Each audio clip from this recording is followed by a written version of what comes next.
Hello बच्चों, hi I Purvi. Welcome to our personal tutor channel.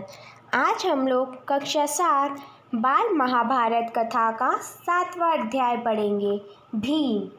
पांचों पांडव तथा धृतराष्ट्र के 100 पुत्र जो कौरव कहलाते थे, हस्तिनापुर में साथ साथ रहने लगे। खेल कूद, हंसी मजाक सब में वे साथ ही रहते थे। शरीर बल में पांडु का पुत्र भीम सबसे बढ़कर था। खेलों में वह दुर्योधन और उसके भाइयों को खूब तंग किया करता। यद्यपि भीम मन में किसी से भेद नहीं रखता था और बचपन में जोश के कारण ही ऐसा करता था, फिर भी दुर्योधन तथा उसके भाइयों के मन में भीम के प्रति द्वेष भाव बढ़ने लगा। इधर सभी बालक उचित समय आने पर कृपाचार्य से अस्त्र विद्या के साथ साथ अन्य विद्याएं भी सीखने लगे। विद्या सीखने में भी पांडव कौरवों से आगे ही रहते थे। इससे कौरवों और खींचने लगे। दुर्योधन पांडवों को हर प्रकार से नीचा दिखाने का प्रयत्न करता रहता था। भीम से तो उसकी जरा भी नहीं पटती थी। एक बार सब कौरवों ने आपस में सलाह करके यह निश्चित किया कि भीम को गंगा में डुबोकर मार डाला जाए और उसके मरने पर युधिष्ठिर, अर्जुन आदि को कैद करके बंदी बना लिया जाए। दुर्योधन ने सोचा कि ऐसा करने से सारे राज्य पर उनका अधिकार हो जाएगा। एक दिन दुर्योधन ने धूमधाम से जल क्रिया का प्रबंध किया और पांचों पांडवों को उसके लिए न्योता दिया। बड़ी देर तक खेलने और तैरने के बाद सबने भोजन किया और अपने अपने डेरों में जाकर सो गए। दुर्योधन ने छल से भीम के भोजन में विष मिला दिया था। सब लोग खूब खेले तेरे थे, सो थक थका कर सो गए। भीम को विष के कारण गहरा नशा हो गया। वह डेरे पर भी ना पहुंच पाया और नशे में चूर्ण होकर गंगा किनारे रेत में ही गिर गया। उसकी हालत में दुर्योधन ने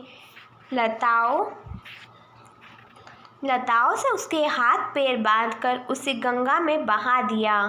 लताओं से जकड़ा हुआ भीम का शरीर गंगा की धारा में बहता हुआ दूर निकल गया। इधर दुर्योधन मन ही मन यह सोचकर खुश हो रहा था कि भीम का तो काम ही तमाम हो गया। जब युधिष्ठिर आदि जागे और भीम को न पाया तो चारों भाइयों ने मिलकर सारा जंगल तथा गंगा का वह किनारा जहाँ जल क्रिया की थी छान डाला, पर भीम का कहीं पता न चला। अंत में निराश होकर दुखी हृदय से वे अपने महल को लौट आए। इतने में ही क्या देखते हैं कि भीम झूमता झामता चला आ रहा है। पांडवों और कुंती का आनंद का ठिकाना ना रहा। युधिष्ठिर, कुंती आदि ने भीम को गले से लगा लिया, पर यह सब हाल देखकर कुंती को बड़ी चिंता हुई। उसने विदुर को बुला भेजा और अकेले में उनसे बोली, दुष्ट दुर्योधन जरूर कोई न कोई चाल चल रहा है। राज्य के लोभ में वह भीम को मार डालना चाहता है। मुझे इसकी चिंता हो रही है। राजनीतिक कुशल विदुर कुंती को समझाते हुए बोले, तुम्हारा कहना सही है, परंतु कुशल इसी में है कि इस बात को अपने तक ही रखो। प्रकट रूप से दुर्योधन की निंदा कदापि ना करना, नहीं तो इससे उसका द्वेष और बढ़ेगा। इस घटना से भीम बहुत उत्तेजित हो गया था। उसे समझाते हुए युधिष्ठिर ने कहा, भाई भीम, अभी समय नहीं आया है। तुम्हें अपने आप को संभालना होगा। इस समय तो हम पांचों भाइयों का ही यही करना है कि किसी प्रकार एक दूसरे की रक्षा करते हुए बचे रहे।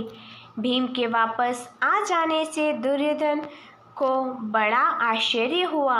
उसका हृदय और जलने लगा। धन्यवाद।